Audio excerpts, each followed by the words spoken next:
Stop. Baby. If you're in the Ford car, if you can hear my voice, just raise up your hands for me. Let me know you can hear me okay back there. Thank you very much.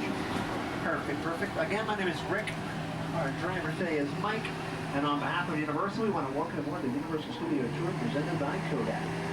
Now, I'm going to go over a couple quick things for you before we get too far underway. If you need to get a hold of me during the tour, just reach Universal Studio Tour.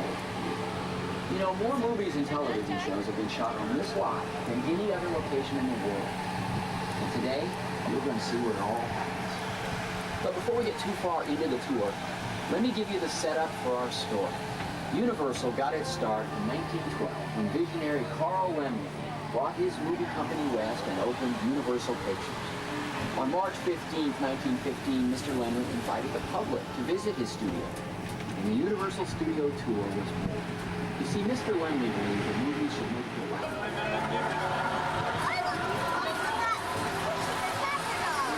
Stage 25, by the way, is now used for a TV series that films here on the lot on a daily basis called Providence on NBC on Friday nights with Melina Kanakarides and Mike Farrell and Conchetta Chomé. Anytime you see a trailer on the lot like these on your left, chances are these are dressing rooms for the actors who are working nearby. So as we round this corner, all these stages on your left are used for Providence, and they're filming on the lot today. You might catch a glimpse inside the stages where the cast and crew are working. These trucks on the outside of the trailers are storing and transporting equipment like sound equipment, lighting equipment, cameras, props, costumes.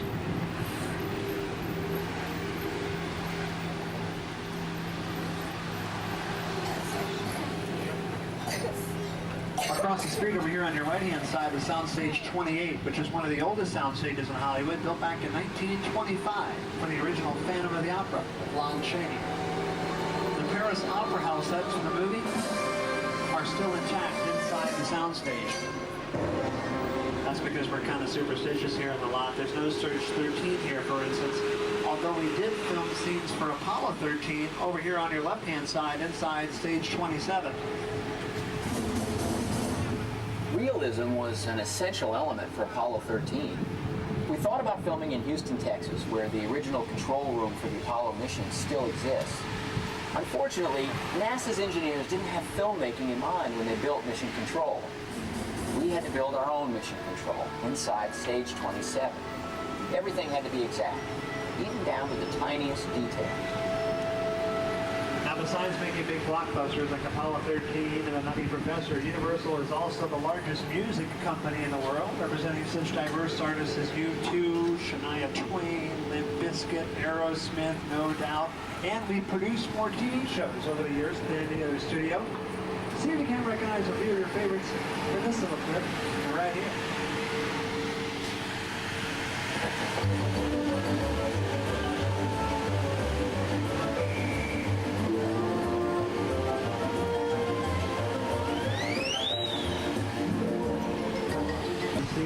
We also filmed Three Sisters for NBC, as well as Leap of Faith here on the lot.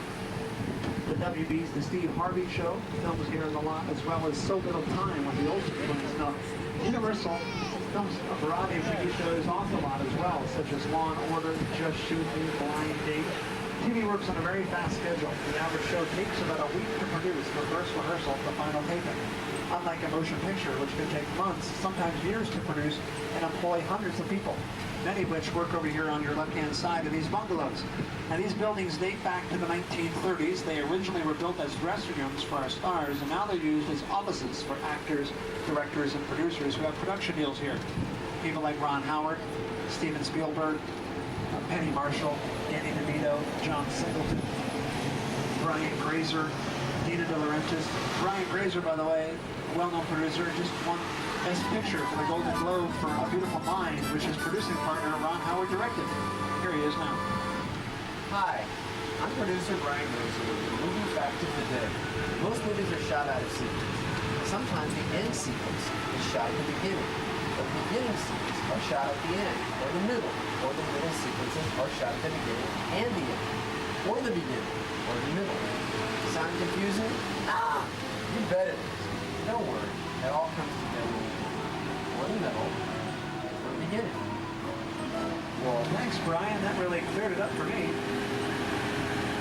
to leave behind the front lot now. We're making our way onto the back lot where the world is literally right around the corner. Now, I mentioned Hollywood's made up of illusions. Here's a great example on your left-hand side. Look at those buildings. They look real, right? Made out of brick and concrete? Wrong. You're looking down the street at the cast and crew working on an episode of The X-Files for Fox Television. David Duchovny and Gillian Anderson are down there filming away right now. Oh, somebody parked my car. Over here on the right-hand side, you can see a bridge. It's actually the oldest structure on our lot, built in 1916 for a silent film starring... Wow. You see that beat this fall? Anyway, the bridge is very old. We've used it the... excuse me for a moment. I can listen to you.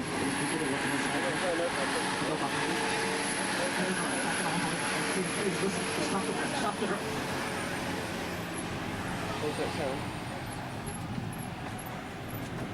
Folks, please keep your arms and legs inside the tram. There's no reason to be alarmed. The bridge has been through. Please hurry up. Just go.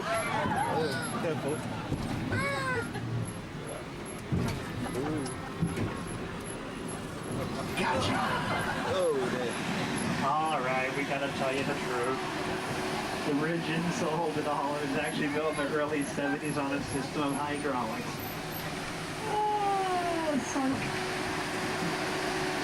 You're going to see it put itself right back together again in a matter of moments.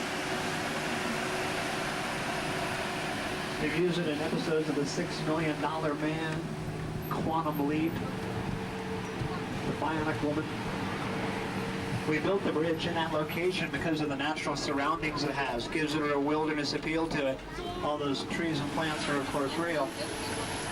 Oftentimes, the trees and plants that you see in the background are not real. Or if they are, they're brought in by the crew. That's why we keep a greenery department here in the lot. That's where we're headed right now. We've got thousands of plants in storage here, ranging from just a few inches tall, such as a household flower, or perhaps a 30-foot tall pine tree. Machine overhead. And look on your left.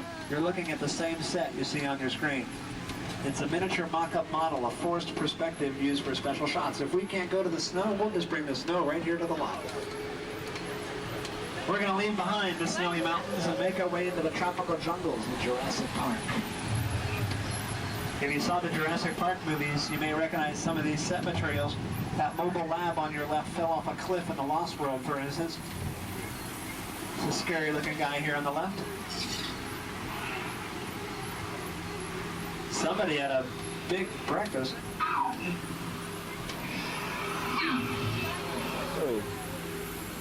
Steven Spielberg directed Jurassic Park and The Lost World. He executive produced Jurassic Park 3, which came out for us earlier this year. Very successful film from a very successful director. Mr. Spielberg got his first job in Hollywood here on the Universal lot directing television at the age of 20 years old, and he has been here pretty much his entire career. Now, you've heard the expression, time is money, right? Never is that more true than in Hollywood, where the average cost of a summer blockbuster could be upwards of $1 million per minute of finished film. That's why it's more cost-effective, we've discovered over the years, to build parts of the world here on our lot, rather than traveling for every single shot. Thus, we're in Old Mexico right now. Even though Mexico itself is only a couple hours away, we can film right here in the lot. Now look on your left-hand side. See some flashing lights at the top of the hill? Hear a little bit of thunder? Well, the lights and the speakers are hidden out of view away from the camera. And chances are, if you've got thunder and lightning, rain can't be too far behind.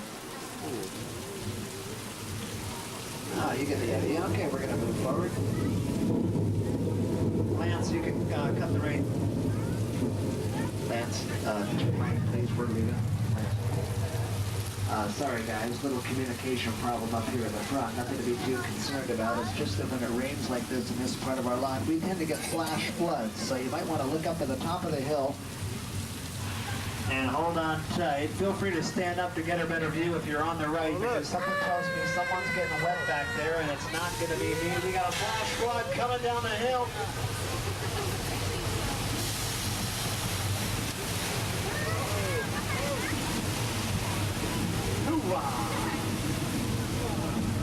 The flash flood occurs when we unleash thousands of gallons of water from tanks at the top of the hill. The water is then recycled underneath that bridge through a system of pumps right back up to the top again.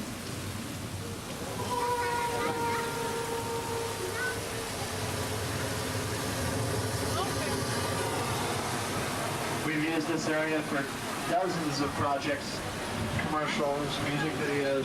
Chevy Chase, Steve Martin, and Martin Short made a comedy out here for Orion Pictures called Three Amigos. That's right, especially down that street there on your left-hand side. We are the Three Amigos. We're going to leave Mexico. We're heading north across the border now into Texas. Yee-haw! 6 Points, Texas here is the oldest area of our backlot, built back in 1915 by our founder, Carl Lemley.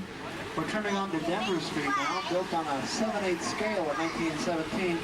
That way the actors would appear bigger when they walk down the street. Just add a bunch of dirt to the road nowadays by the truckload. We're bringing in cowboys and cowgirls, and you've got yourselves an authentic Western town. Now these brick walls are very thin polyurethane. The windows are candy glass. That way the actors won't get hurt when they get thrown through them in a fight sequence. Not like a good old Western bar brawl. But bear in mind, when you watch those fight sequences, typically the actors are very carefully trained. Chairs being broken over their heads are usually bolstered with. In other words, don't try this at home after you check out these shots all made in this area of our lot.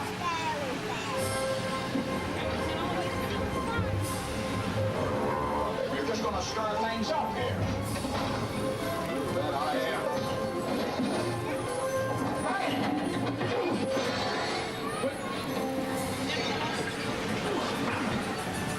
How dare you hit that man? Mine hit the ground first. Mine was taller. You tell him, John.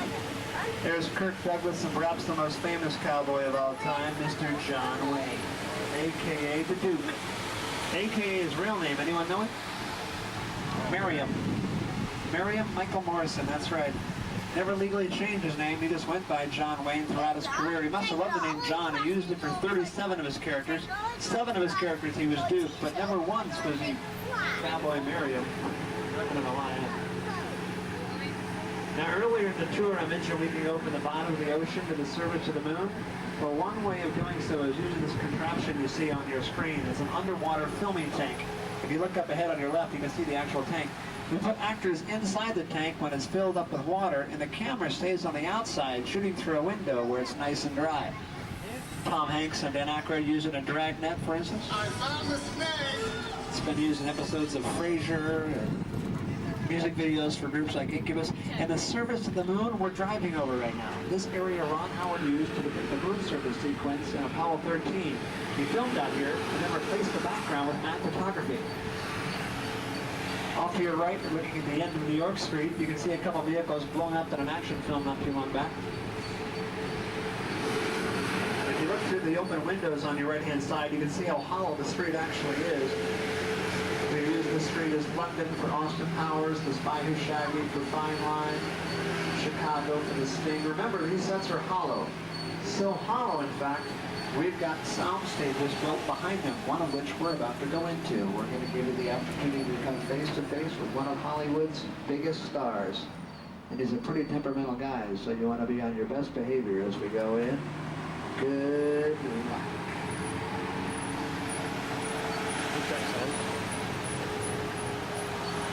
You all right, Jack? Destruction continues east, causing thousands to flee their homes. Police admit that they are powerless to stop the enraged beast. Military units are rushing to the scene. The beast was last sighted near the 200 block of Old Fulton Avenue. We now go to live coverage on the scene with our helicopter reporter, Kelly King. Kelly. We're now hovering above the wreckage of a crushed L train. The helicopter beside us is searching for... Wait! There's a tramload of people down there. We've got to go down and warn them. Attention, people on the tram. You are in danger. Repeat, you are... No, we have to go down and help them. Behind us, where? I don't see them. Where?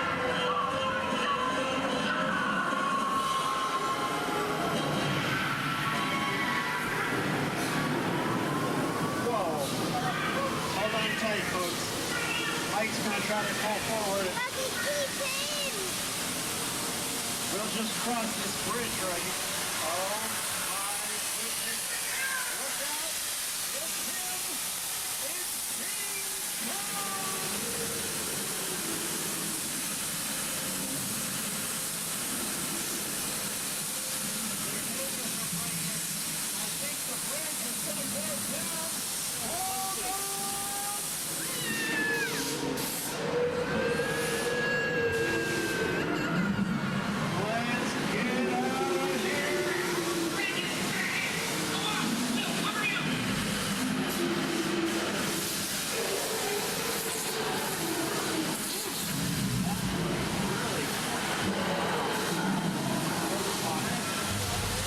Four cars are trapped on the bridge. Hold on back there.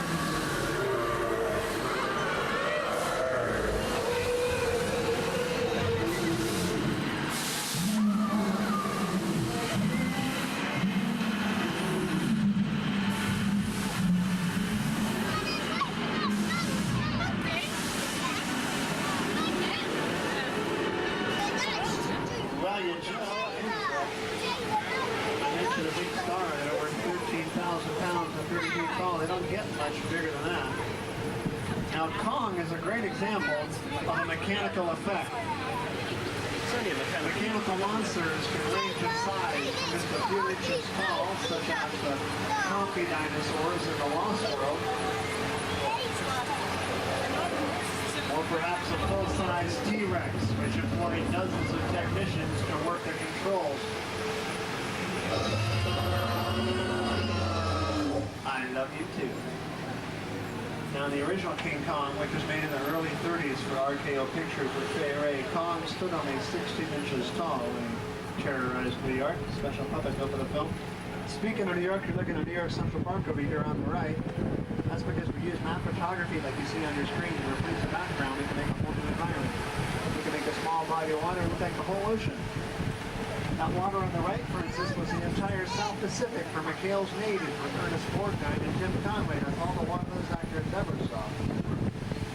You see a submarine out there in the water. That was a miniature mock-up model used in a special effects shot. Several shots, in fact, from an Academy Award-winning movie last year called U-571. We filmed out there with that miniature model and edited together the full-size model we built for the movie. You can't even tell the difference. Take a look.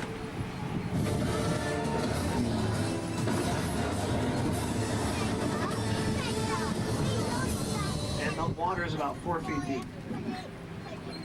Now we're going to cross this bridge right now. We'll make our way over to...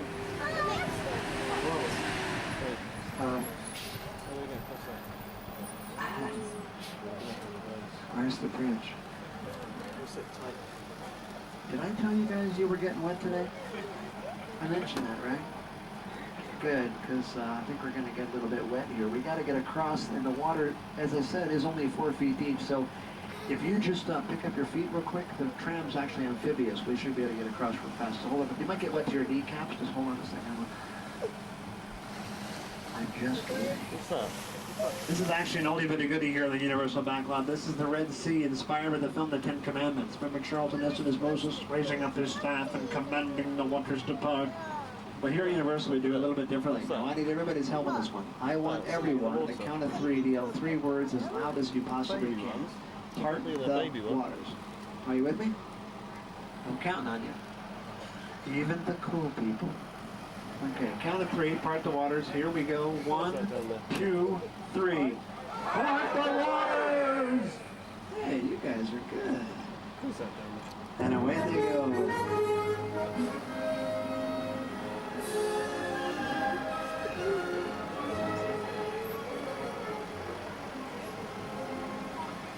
The Ten Commandments was actually directed 2 different times by the same director, the legendary C.B. DeMille, first in 1923 as a silent movie, and then 3 decades later he did it again with Charlton Heston in 1956.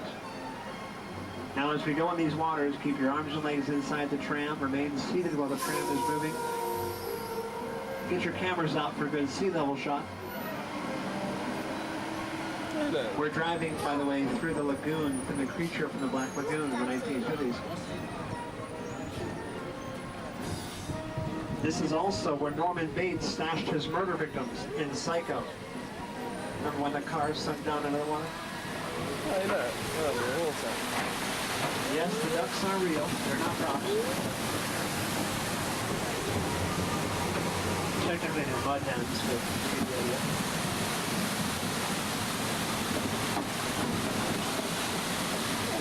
Hey. That was alright, wasn't it?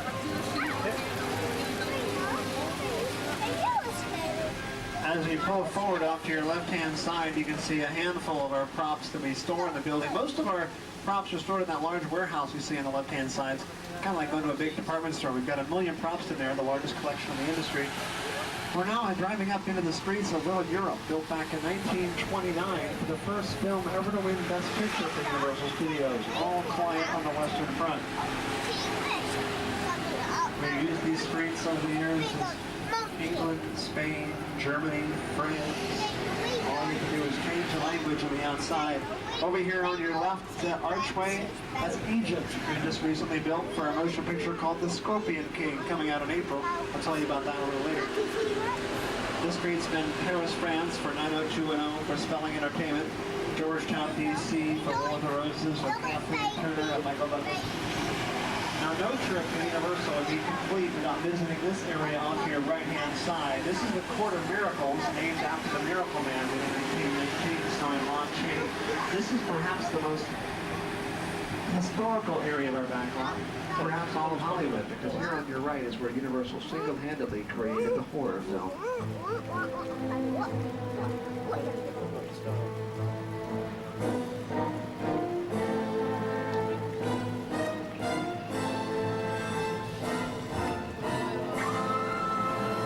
Movies like The Hunchback of Notre Dame, The Phantom of the Opera, Dracula, Frankenstein, The Wolfman, The Mummy, The Bride of Frankenstein, The Invisible Man, the list goes on and on. Classic horror films created by Universal and primarily shot off to your right-hand side. Major motion picture stars in those days were Lon Chaney, Boris Karloff, and Bela Lugosi, who of course was the original Dracula in 1931.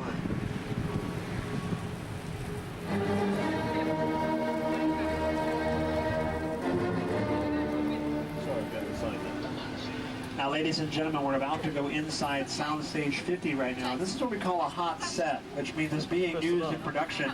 However, the camera crew was on location filming out of the LA area. They were nice enough to let us use this for our camera, so you guys get a chance to see the inside of a hot set. Now, pay close attention to the detail works. Our proper house supplied details like the ticket machines and the newspaper stands and the phone booths, the posters. Our greenery department brought in those plants. Obviously, you can see the equipment that goes. Folks, I'm sure this one's covered. We have in California all the time. There's nothing to do. We got a little earthquake. We got a big earthquake. Okay. Look up to your left, brother, behind you. Look out back there. Watch out, look out, sorry. Remain calm, stay in your seats, and hold on. Remain in. Hey, it's alright, it's only a small earthquake. On the right, on the right.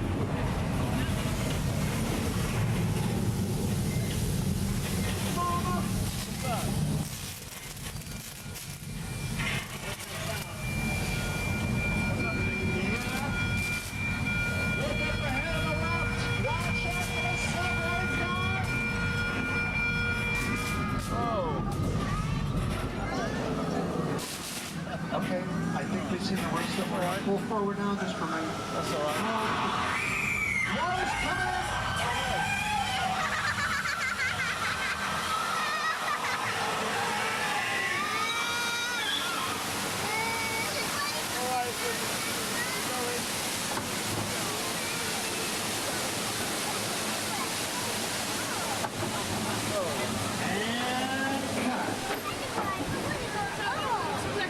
Congratulations, you just experienced Earthquake the Big One, simulating a devastating 8.3 earthquake on the Richter scale. As you can tell, there's no limit to the realism we can now bring to this solar screen. How you doing back here in car 4 on the right? Did you like it? Off to your left-hand side, you can see the back side of John Wayne Street, which makes up 6 Points, Texas. This area we refer to as 6 Points because there used to be 6 different roads which converge in the middle of town here on your left. And in that central area, we had grandstands set up so that people like you and I, the general public, could pay a quarter, and for your quarter, you got a box lunch and a grandstand seat. You can watch filmmaking all day long.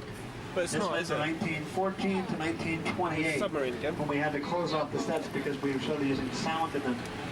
Back in the days of Tom Mix, Hugh Gibson, audio Eddie Murphy, later John Wayne, Clint Eastwood, Robert Redford.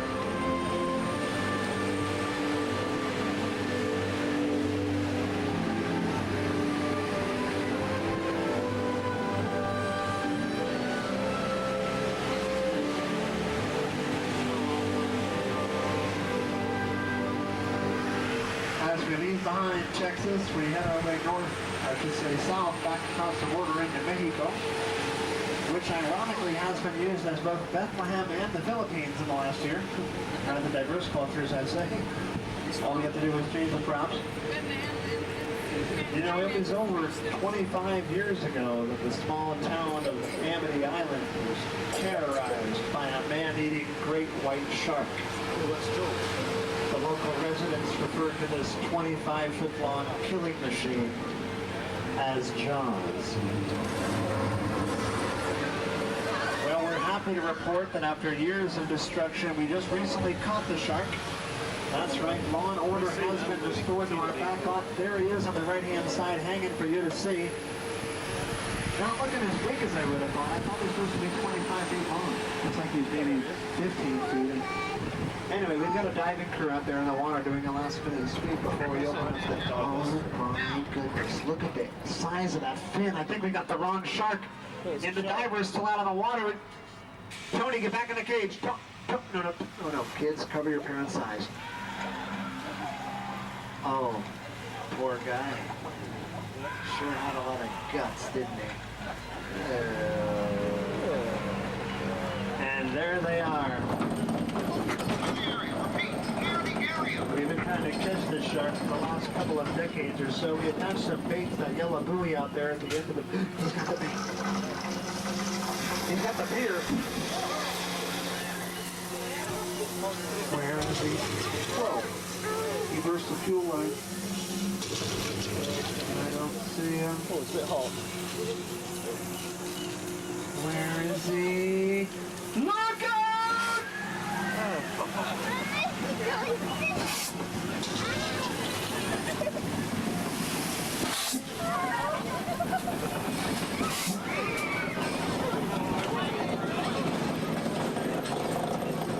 Well, you just met Bruce. Bruce is the mechanical shark used to terrorize the millions of moviegoers in Jaws, the only shark in the world that can swim upwards.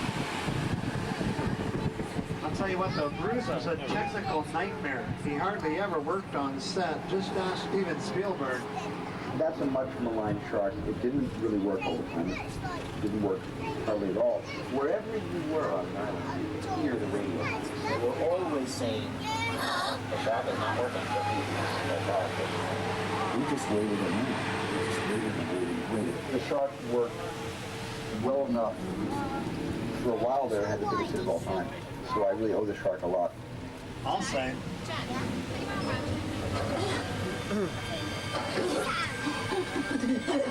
By the way, Jaws Lake also doubled up as Cabot Cove, Maine for Murder, She Wrote with Angela Lansbury. Whenever Ms. Lansbury walked around her small New England town, chances are this is where she filmed those outside shots. Very successful TV series on CBS for over 12 years. Very successful Broadway musical star before coming out to Hollywood. Ms. Lansbury was in a musical here at Universal called The Pirates of Penzance with Kevin Kline and Linda Ronstadt. Oh, I see they successfully parked my car for me there.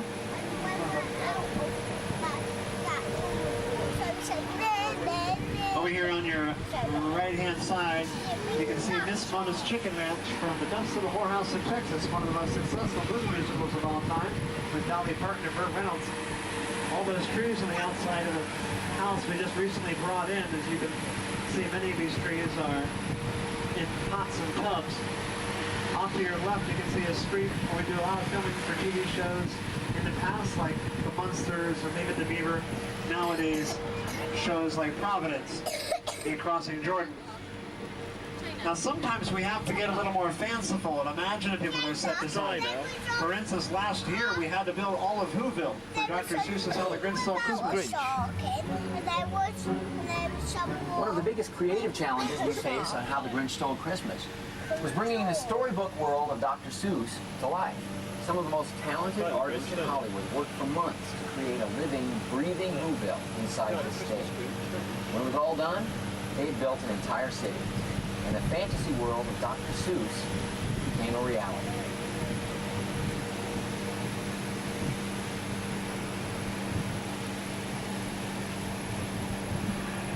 Now, during the filming of The Grinch, we built Whoville in 10 different sound stages.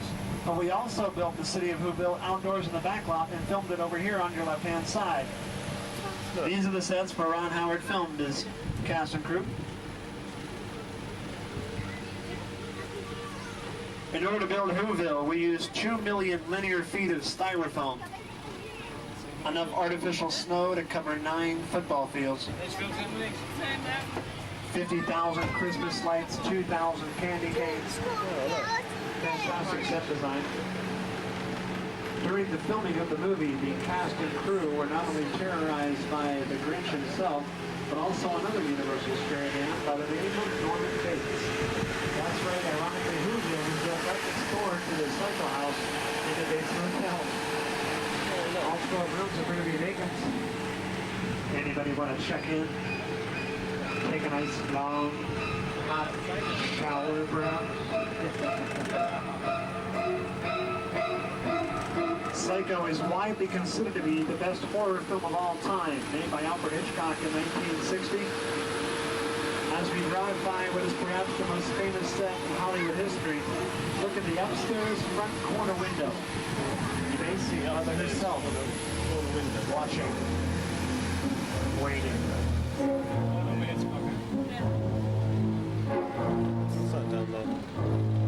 Hello, Mother.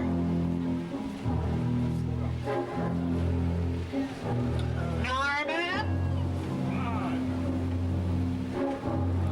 And just beyond the cycle house off to your left-hand side, you can see a structure which used to be used, actually we refer to this as Jurassic Park Central. We used it for all 3 of the Jurassic Park films. It was originally built as the visitor center for Jurassic Park and then redesigned for The Lost World and Jurassic Park 3, as you're going to see here on your screen.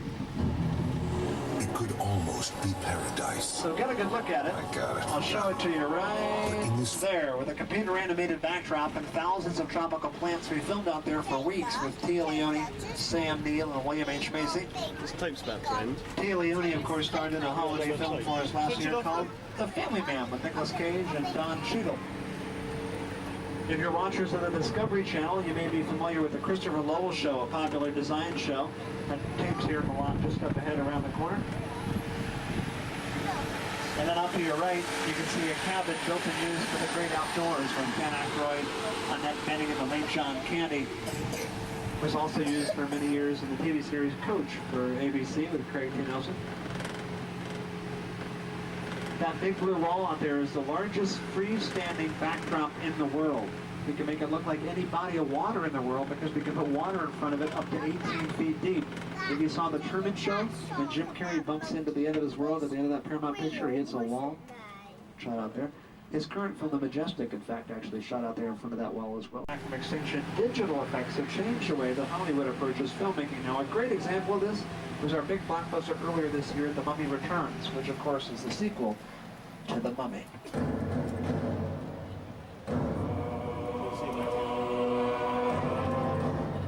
I'm Stephen Sommers, the writer-director of The Mummy.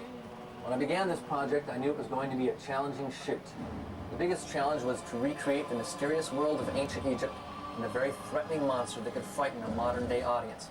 Luckily, I had my buddies up at George Lucas's Industrial Light and Magic on my side. For The Mummy, ILM used a combination of live-action footage of actor Arnold Vosloo with computer-generated imagery in a way that had never before been seen on film. The end result was truly amazing, and a new era in motion picture effects was born.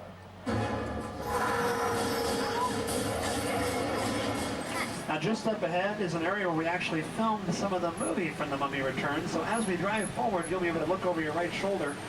We can't go in there, unfortunately, because the crew complained about some kind of tourist van coverage. But you'll see it over your right-hand side as we drive on. No, Mike, please. Mike, you're not supposed to go in this tunnel. This is becoming a very bad pattern, isn't it? Please be careful. We're going inside a cursed mummy's tomb. Be very careful for scarab beetles. I don't like this at all.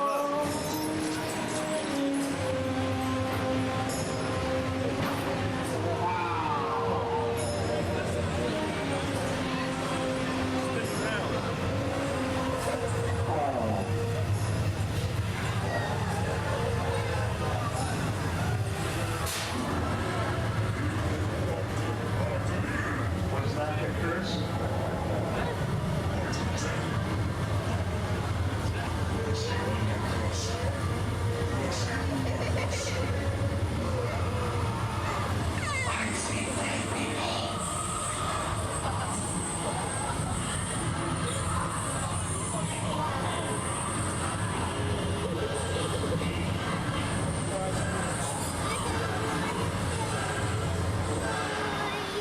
I'm so scared, I'm so scared, I'm so scared, I'm so scared.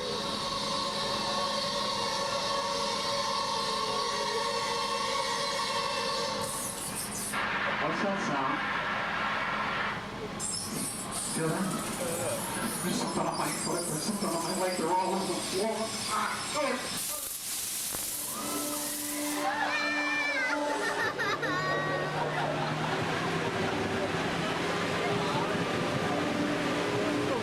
What are you looking at?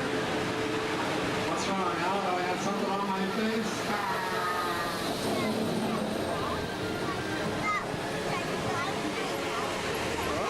Well, congratulations. You just survived the curse of the Mummy's Tomb. For all you Mummy fans out there, you'll be happy to know there's another installment in the film series.